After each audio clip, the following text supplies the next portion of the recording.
Welcome to Speak. I'm Joy Taylor, joined by two legends, Super Bowl champion Keyshawn Johnson and NBA Finals MVP Paul Pierce.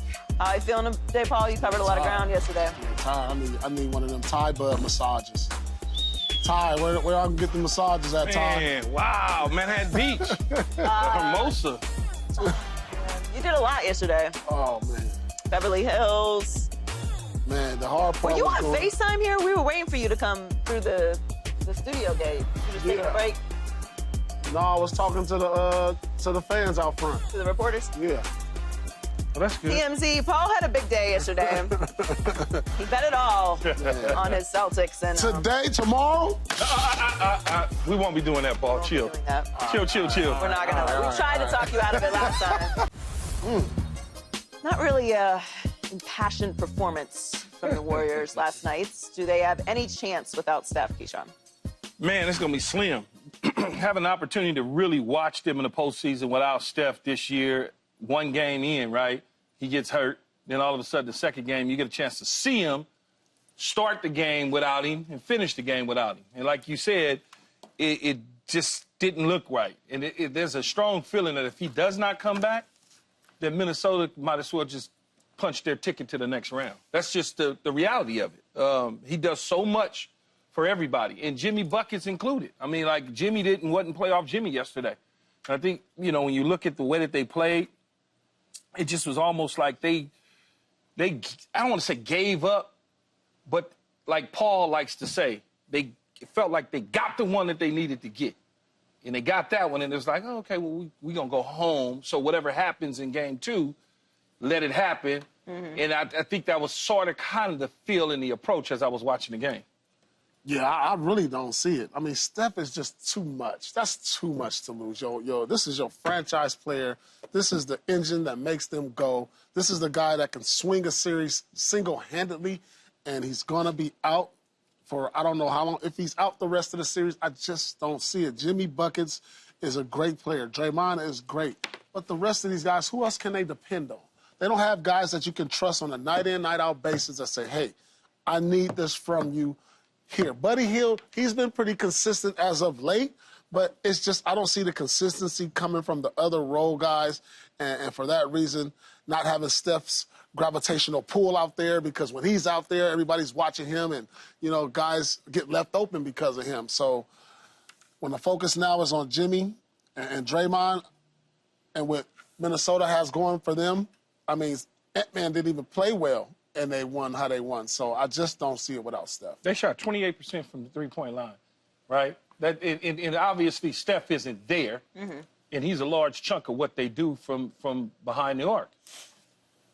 Couldn't get Buddy Hield going at the level 5 of 14 shoot. He just didn't get him going at the level. Then when you just look at everybody else, it just wasn't enough. And I felt like, again, Joe, I just felt like that they got the one in their pocket, and they said to themselves, okay, we can get back home possibly and regroup and get one at the crib, or maybe even two at the crib, and go from there.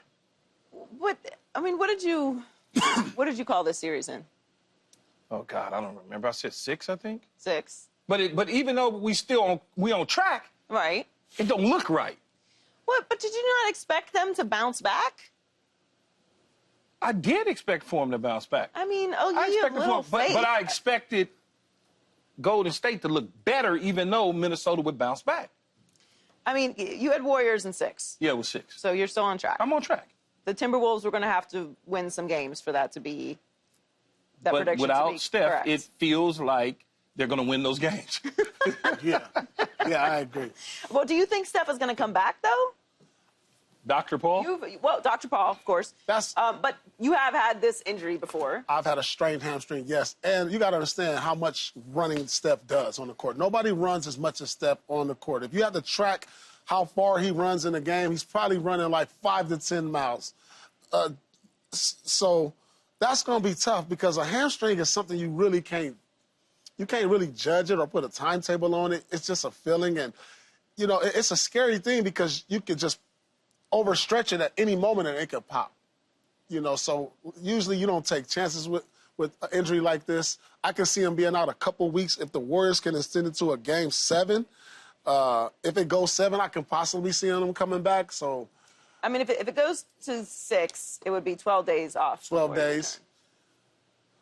I don't know. I don't know the extent of how bad it is, what grade level it is. It's hard to really tell, but it doesn't sound good. Yeah, So if he doesn't come back the whole series, I'm gonna probably say it's over. I'm gonna probably say it's over. Yes, but not just because of last night. Like, I expected the Timberwolves to answer and be aggressive and to step up and win this game. What about Game 3 though? Well, we know he's not going to play in Game 3. Look, so, I'm not ready to write the Warriors off yet, even without Steph. They do have Jimmy Butler. I've seen Jimmy Butler do it. Obviously, it was in a different place. They had played together longer. He was unequivocally the guy. He's not the one. He's not the number one now. He's now number one. So it's a bit of a shifting in roles. But I'm just not ready to say, just because of what I saw last night, as you know, as lackadaisical as it was from a Warriors team that has a ton of experience and championship pedigree. That's fair. I can't react too much to Game 2. These are supposed to be long series. They're supposed to have ebbs and flows. Obviously, we're worried because we don't know when Steph's going to be back or if he will be back, but they still have a lot on the Warriors side to come back and make this a series. And, you know, we really haven't even seen the best from Anthony Edwards in quite some time either, and they're still managing to play the way that they played last night, which is an interesting wrinkle in it, but I just think there's still time. Anthony Edwards turned it around in Game 2 despite limping to the locker room after getting landed on in the second quarter. He still scored 20 points and said after the game, quote, "That one was crazy, but I will be all right." So, Paul, what did Ant prove in the win last night? What he proved in the win, he proved, well, it was more about what Minnesota proved, more so than Ant, because he hasn't played great in quite some time now, Joy. He hasn't had one of those explosive games since we saw in that first round against the Lakers when he had the 40-point game and was played with mad intensity. But him at his best, I don't think they need him at his best to beat the Warriors without Steph. Now, if Steph comes back, they're going to need him to pick it up a little more because, 33 minutes, only 13 shots. Yeah, he was 9 rebounds, 5 assists, didn't turn the ball over. It was pretty solid. But for the caliber of player that Ant-Man is, and for them to go further, deeper in the playoffs or possibly to the finals, he's going to have some big games. And they didn't need it last game, but eventually they're going to need some games. When he go to Golden State, he's going to have to play better than this right here. So I expect him moving forward to step his game up in that department because Minnesota's going to need it if they're going to get these games on the road. Like, listen, I know the Warriors don't have Steph, but they're going to be a tough out. It's going to be a tough out. They're not going to just roll over like we saw in Game 2. It's going to be difficult to play on the road there in San Francisco, and Anthony has got to come with his A game. Anthony does have to come with his A game, and when you look at it, he played much better. It was like better shot selections. He was plus 20 when he was on the floor. So that's a plus, right? He only scored 20 points. He shot 50% from 3. He only took 4 of those. And they didn't, like Paul said, they didn't really need him to go crazy like he did against the Lakers, probably because of Steph, and they had the game under control. They led the entire way. I anticipate him to continue to just keep growing from here. Coach called him out. I wasn't particularly happy with the way that he called him out, but they responded. And it's really, they responded, and they responded well. They even up the score 1-1 and go from there. Well, this is a sign of a good team, right? That you don't need your star player to go off every single night in order to have a big win. And the Warriors did them, a bit of a favor in that incredibly slow start, and the Timberwolves were able to hold on to it throughout the game. But I agree with you. I think if they're going to go far, they're going to need more from Ant. They're getting by without him having these huge scoring nights. But if he's on the floor, he's pulling attention and he's making the right decisions, then that is also a sign of a great player. I don't know that he proved anything in, necessarily this is a bounce-back game. It's better scoring than it was. It's better statistically than it was. But he's a player that has a reputation that he's building. But we've seen he's being judged against himself. Yeah. Like, when you're that kind of player, you're held to a different standard. So and they're going to need that standard when they go to Golden State. Because I agree. I think this looked bad, and we're panicking a bit because Steph isn't there, and we don't know when Steph is going to be back. But this was a game that, I expected the Timberwolves to win. Yeah. And if there's going to be a long series, you're going to have these these type of games. Right. I mean, you know, he still, even though after the injury, still looks like he still has explosiveness. Well, he's a very resilient player. What injury? The Paul Pierce injury? What you talking about, the Paul Pierce injury? I've never been injured. How are you going to explain this? Exactly. Yeah. Wheelchair. We have this wheelchair.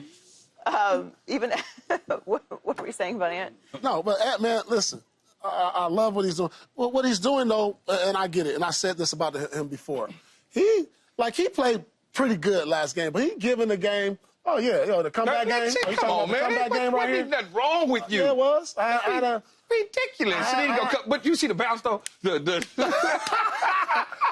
look, I had the funny bone in my knee. No, because Paul. I don't even want. We're talking about Minnesota right now. This is ridiculous stuff. Yeah, focus. Hey, man, listen.